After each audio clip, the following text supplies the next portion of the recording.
Ini bukan sekedar adu kata, tapi adu makna dan cinta pada agama. Bukan sekedar berbicara di depan, tapi menyampaikan gagasan dengan penuh keyakinan. Maka izinkan saya berdiri bukan hanya untuk sekedar tampil percaya diri, tapi hanya untuk menyuarakan isi hati demi masa depan diri dan negeri ini.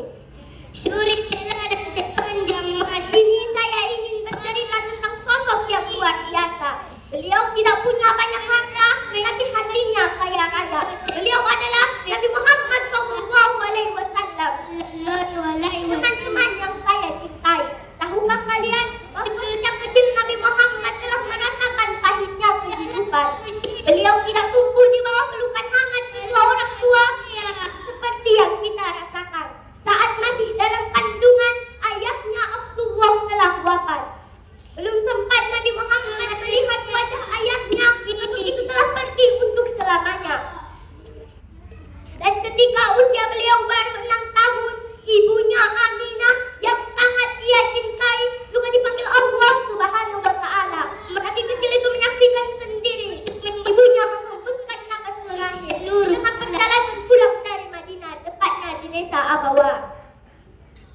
Bayangkan usia 6 tahun sendiri, yatim dan piatu, tanpa ibu, tanpa ayah, hanya ditemani embusan angin padang pasir dan kesunyian malam. Namun dari luka dan kehilangan tumbuh sosok yang sangat luar biasa. Nabi Muhammad tidak tumbuh dengan kebencian, tapi tumbuh dengan kesabaran. Beliau tidak tumbuh dengan dendam, melainkan tumbuh dengan kasih sayang. Beliau diajarkan langsung oleh Allah untuk menjadi manusia paling mulia. Walaupun hidupnya penuh dengan ujian, beliau berkembang menjadi anak yang jujur, sabar dan baik hati. Saking jujurnya, beliau dijuluki Al-Amin, yang artinya orang yang dapat dipercaya. Ada satu kisah yang saya sangat suka.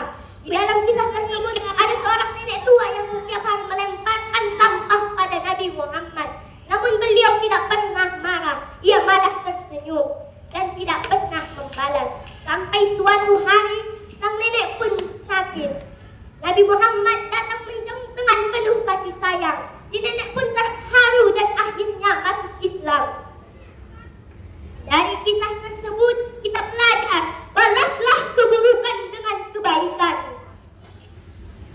Teman-teman yang saya cintai, Allah Subhanahu wa Ta'ala berfirman dalam surah Al-Ahzab ayat 21, yaitu Bismillahirrahmanirrahim. Laqad kana lakum fi Rasulillah uswatun hasanah liman kana yarju 'ala Allah wal yawmal akhir wa dzakarallaha katsira. Ayat tersebut adalah perintah untuk menjadikan Nabi Muhammad sebagai contoh teladan bagi setiap orang Islam. Karena pada diri beliau terdapat akhlak dan budi pekerti yang baik, yang patut diketahui oleh setiap orang beriman.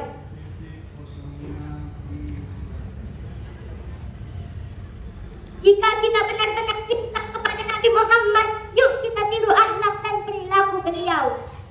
Sesungguhnya akhlak dan budi pekerti yang baik itu lebih hebat dari nilai 100. Sekian pidato yang dapat saya sampaikan. Semoga kita semua menjadi anak-anak yang berakhlak dan berperilaku yang baik. Allahumma amin, Allahumma amin. Akhirul kalam, wabillahi taufiq wal hidayah.